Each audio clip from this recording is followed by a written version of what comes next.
Halo, assalamualaikum warahmatullahi wabarakatuh. Dengan saya di sini Ulfa yang akan menjelaskan mengenai pembelajaran bab 5. Oke, next. Nah, list materi di bab 5 ini ada komunikasi kelompok, kerja tim, dan kepemimpinan. Kemudian yang kedua ada rapat bisnis dan profesional tim. Kemudian yang ketiga ada komunikasi bisnis dan negosiasi internasional lintas budaya. Oke, di sini saya akan menjelaskan komunikasi kelompok, kerja tim, dan kepemimpinan. Nah, di sini ada ruang lingkup komunikasi kelompok. Dibedakan dua jenis, yaitu komunikasi interpersonal dan komunikasi antar kelompok.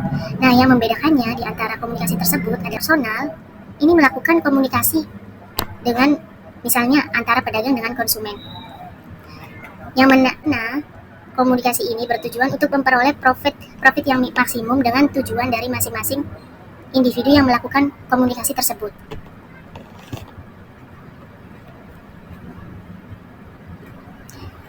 Kemudian sebaliknya, kalau komunikasi kelompok ini, orang dagang mendapatkan profit yang maksimum dengan cara bersama-sama. Seperti itu. Oke, next. Nah, cara komunikasi kelompok ini yaitu setiap kelompok dalam suatu industri harus mampu mengamati dan beradaptasi ya. Agar bisa mendapatkan feedback yang baik, baik secara verbal maupun non-verbal dari setiap anggotanya. Oke, next. Oke, kemajuan kelompok ini terdapat pembentukan. Nah, pada tahap ini dalam kelompok mengevaluasi manfaat agar menjadi bagian dari kelompok tersebut dengan baik gitu ya. Kemudian ada storming. Nah, tahap ini banyak aktivitas dan pembentukan norma yang terjadi seperti konflik mulai muncul. Kemudian masalah konflik tersebut tidak selalu terjadi jika kelompok tersebut dapat bekerja dengan efektif dan mampu menyelesaikan permasalahan dengan baik, seperti itu. Next. Kemudian ada norming. Nah, tahap ini anggota kelompok mulai bekerja sama, mengembangkan norma, membangun solidaritas. Nah, kemudian performing. Nah, tahap ini di mana kerjasama yang efektif menjalankan tugas. Nah, tahap ini beberapa kelompok terus berkembang, sementara ada juga yang mengalami kemunduran. Kemudian, ada tim kerja dan kepemimpinan. Apa sih kepemimpinan itu? Kepemimpinan adalah proses di mana seseorang mempengaruhi kelompok. Nah, tugas utamanya adalah memimpin dengan cara membimbing, mengarahkan orang-orang yang bekerja di industri tersebut agar mencapai tujuan bersama. Kemudian di sini dijelaskan dalam pakar ahli, kepemimpinan dalam sebuah perusahaan adalah cara pemimpin mempengaruhi pengikut agar apa? Menginterpretasikan kondisi atau lingkungan perusahaan, menetapkan tujuan perusahaan, mengatur kegiatan, memotivasi pengikut atau anggota ya, agar tercapainya tujuan dari instansi tersebut. Kemudian menjaga kerjasama di luar perusahaan. Nah, ini konteksnya pihak eksternal. Kemudian, di sini terdapat tabel hierarki bentuk kepemimpinan tim kerja. Nah, di sini keputusan intervensi pemimpin, di mana tingkatan intervensi ini dibagi dua, yaitu kepemimpinan tim internal dan eksternal. Nah, tim internal ini ada tugas.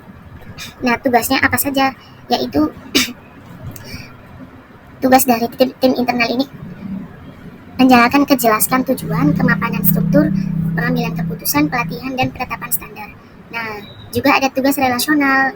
Relasional ini mencakup apa sih? Yaitu mencakup kolaborasi, manajemen konflik, menumbuhkan komitmen dari tim eksternal maupun internal ini menghasilkan output efektivitas tim, yaitu kinerja, pemeliharaan, dan pengembangan dari instansi tersebut.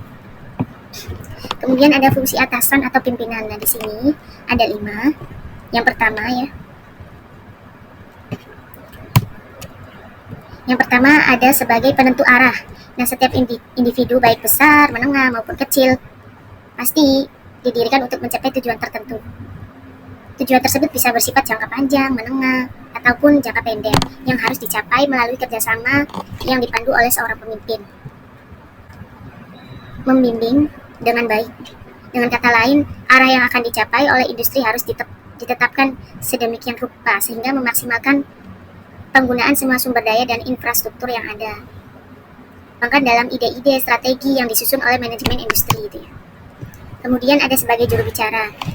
Nah, seorang pemimpin mengharuskan untuk bertindak sebagai perantara antara industri dan pihak luar seperti pemegang saham, agen, karena pasti sebuah instansi tidak akan dapat bertahan tanpa bantuan dari pihak industri lain seperti itu ya. Nah, kemudian ada sebagai komunikator. Nah, seorang pemimpin kan bisa menekankan kemampuannya untuk membentuk komunikasi tentang tujuan, proses, dan kegiatan yang harus dilakukan oleh bawahan atau karyawannya. Jadi komunikasi ini dikatakan berjalan efektif jika pesan yang ingin disampaikan oleh sumber informasi diterima dan dimaknai oleh penerima pesan. Kemudian ada sebagai penyelesai konflik. Tentu pemimpin harus bisa menjadi sebagai penyelesai konflik ya. Kemampuan pemimpin dalam menyelesaikan konflik ini harus dilakukan secara logis, adil, dan bijaksana. Kemudian ada sebagai integrator.